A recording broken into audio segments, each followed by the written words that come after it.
So this video is about everything I wish I'd known before I started filming my movie. These are things that delayed the release of my movie for actually a couple years. So in the past video I said, you know, if you're a first-time director, don't wait around to try to get that perfect amount of funding. Just go out and do something, get started, make a micro-budget movie. And I still believe that for certain, but there was a number of things that we did that we were pretty much done, but it took a couple extra years just waiting on different things that if we had taken care of these to begin with, things would have gone so much quicker. Now the first thing I want to talk to you about is the legal stuff. Now we got slowed down because of sound and color grade and some other stuff, but I'm going to talk about that in a different video. This video is all about the legal stuff. So first thing is get releases from everybody involved in the movie, not just the actors. Now, of course, we knew we needed to get releases from the actors. We're not idiots. Actually, we did go through SAG on this project, and so we had to use their releases and do a whole lot of legal stuff involved with SAG. We knew we were supposed to be doing it, so we were doing it as it went along. So that didn't slow things down too much. I was reading this book, Clearance and Copyright by Donaldson and Callif, and I discovered we needed to have releases from everybody.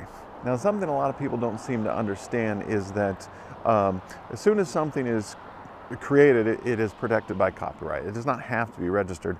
The registration is just what helps you protect it, especially in a court of law. But as soon as it's created, everybody involved in the creation of that work of art has some claim to a copyright. And therefore, everybody involved in your movie, the camera person, the sound person, the PAs, everybody is taking part in the creation of this work of art, and therefore does have a claim that they are an artist and they're entitled to the copyright, or to a partial, I don't know, to some part of the copyright of that work of art. So you need to agree with everyone that when they're working on your film, they are doing work for hire, and they are going to sign a release that releases any claim to a copyright. And if you don't, the camera person could come back a few years later and say, hey, I was an integral part of creating this. I did more than the director did. I deserve royalties. So that's something you need to have worked out in a written contract beforehand, before you can release your film. Now, related to that is all the artwork that appears in the movie. So this is the pictures on the wall, statues, billboards, anything like that, anything that somebody has created and does have copyright protection. When you put it in your movie, you can't just put anything you want in your movie. Now, I'm not a lawyer, and so this is not legal advice, but what I got from that book, Clearance and Copyright, is this. If you're out in public and there's just a billboard in the background, you don't need to worry about that.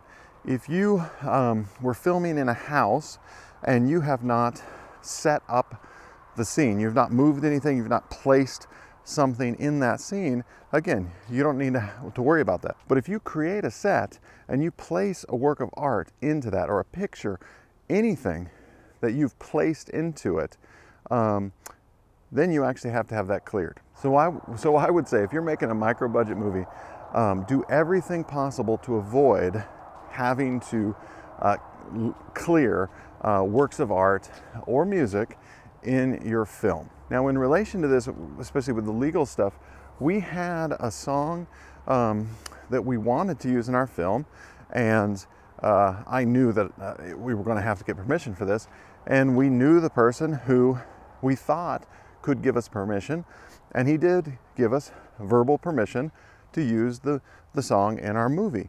And therefore we shot a scene in which the record is playing on a record player, and I wanted that the real sound of a record on a record player, which another thing that I should have done differently is not try to do actual dialogue and shoot a scene while I'm also trying to get the sound of the record on the record player. I could have done those separately, and even if we were going to use the song we intended to use, it would have made things a lot easier. So that's just a little side note of don't try to record music and dialogue at the same time. But anyhow, getting back to the mistake that we made is over the next few months, I kept asking about, hey, we need to get actual written clearance for this song. You know, it doesn't matter if he says we can use it. We're never going to be able to distribute this movie if we don't have a legal contract that says we have permission to use this song. We kept asking and asking and asking, and this wasn't the only thing slowing things down. But after a couple years, eventually it became pretty clear it was never going to happen. And so we needed to come up with a different song.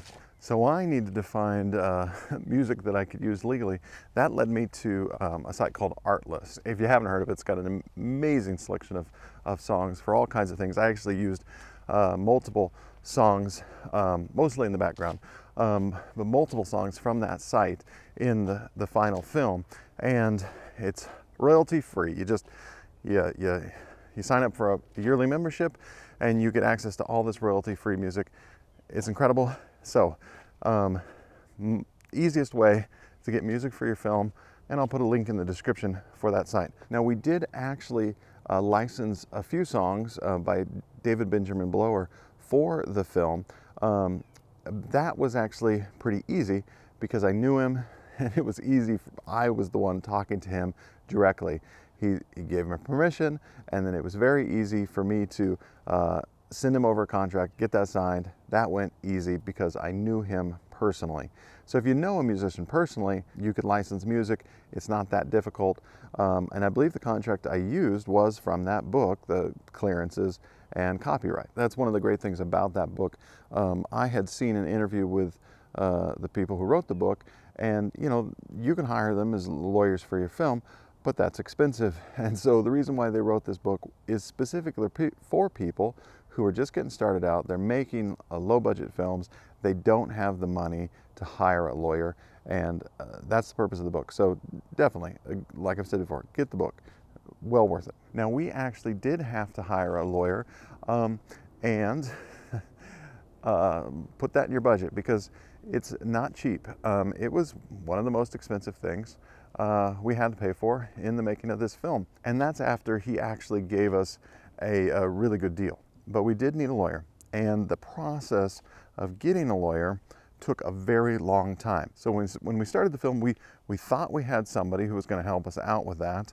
And again, it took years where, okay, we need help with this. All right, well, we're still working on these other things. So, okay, we still got time. And eventually, again, nothing. So I had to go and find a different lawyer. Now, we needed a lawyer for a few different things. He did help us with submitting the copyright for the film. We had done the copyright for the screenplay, and that was not that difficult. But you also then have to submit a copyright for the film, because those are two different works of art. The screenplay is one thing, the film is a different thing. The main thing we needed had to do with the contracts.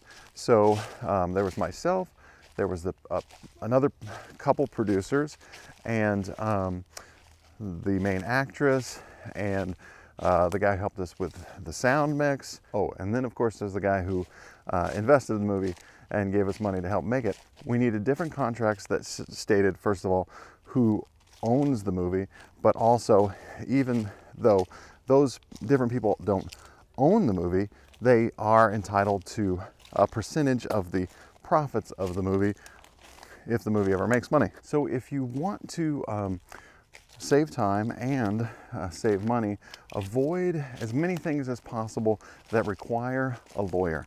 Now, that doesn't mean you should not get legal advice. The other thing the lawyer helped me with, which was very, very helpful, was negotiating the distribution deal. And so I definitely think, you know, that alone was worth his advice. So I'm not saying don't get legal advice. What I'm saying is, as much as possible, keep things simple. So how could we possibly have done this in a different way that would have made things a little bit simpler? Well, first of all, the production company is normally the entity that then would have the copyright of the film, and whoever then therefore owns the production company is the one who owns the movie. But I'm not the person who owns the production company, but I am the person who owns the film. And so then the production company is whatever. I don't need to get all the details. The point is, it was more complicated than it probably needed to be. I should have started my own production company. The production company and the person who owns that and the person who was helping me produce the movie, he was working on a couple of other projects at the time, but it would probably have been simpler if we'd have just started a completely different production company. And I don't know, maybe whoever is going to have a stake in the movie would simply be that percentage owner of the production company. And then they could actually have ownership of the movie as well. That's one way we could have done it. May not be the best way. Point is, this stuff slows you down and it can be expensive. So think about it before you even get started. And if you're the director, don't leave it to somebody else. Know as much as you possibly can know to protect yourself, but also to make things go as smoothly as possible. Now, all of this has to do with you actually distributing your movie and people being able to see it. I mean, even on YouTube, you've got to worry about people making copyright claims against what you post. And then especially if you're hoping that somebody is going to actually distribute your movie for you, or if you're going to get it on Netflix or something like that, you may trust everybody that you are working with, and I trust everybody that I've worked with on this film. However, you still have to have these things in place because once you bring it out into the world, the lawyers and the distributors and the platforms, they don't care whether you trust everybody involved in the film. You need to have all this legal stuff worked out. You need to remember, as the director, if you're not the producer, you're not the person who owns the production company. That production company and the other producers, they have different interests than you. They don't represent you. You have to remember that you need to represent yourself legally. It's not their responsibility. And because they have a different interest than you, they may do things that are not in your interest. So just remember those kinds of things. As a director, as much as possible, be educated and be able to know what's going on with these legal things, which is a good argument is as soon as you can afford a lawyer, then get a lawyer and get legal advice. In the end, all this kind of legal stuff really slowed down the actual release of this film. And it's not like we were actually working on things. We were just waiting for people who said they were going to do certain things for us to actually do them, and then those things never happening. And a lot of that is because we were asking people to do things who really weren't qualified to do those things. And that's no fault of their own. It's really our own responsibility to know that when we need to ask a lawyer to write us up a contract, we need to talk to the right kind of lawyer. And no matter how good of a friend somebody may be, if they are not the right kind of lawyer, they're not going to know what to do, and they may try, but you really can't blame them if they can't come through for you to do something that they're really not trained to do. So when you do need certain people to do things for you, go to the right people who can actually get those jobs done. Make sure you have all your clearances and releases and all that kind of stuff done as you go along. It's going to take you a long time to try to track everybody down and get everything taken care of after the fact. And then you also might find people after the fact who are like, well, I don't know if I want to sign that release. Get them to sign the release when they're doing the work for you. And that way they also know what they're getting into. You know, don't ask them to do something for you and then afterwards go, here, sign this contract. That's not fair to them either. Anyhow, I feel like I'm starting to ramble, so I'll simply sum up. There is so much stuff having to do with the legal aspects of producing a film. I wish I had educated myself a lot more before we got started. That would have saved a lot of time. We would have got things done so much faster.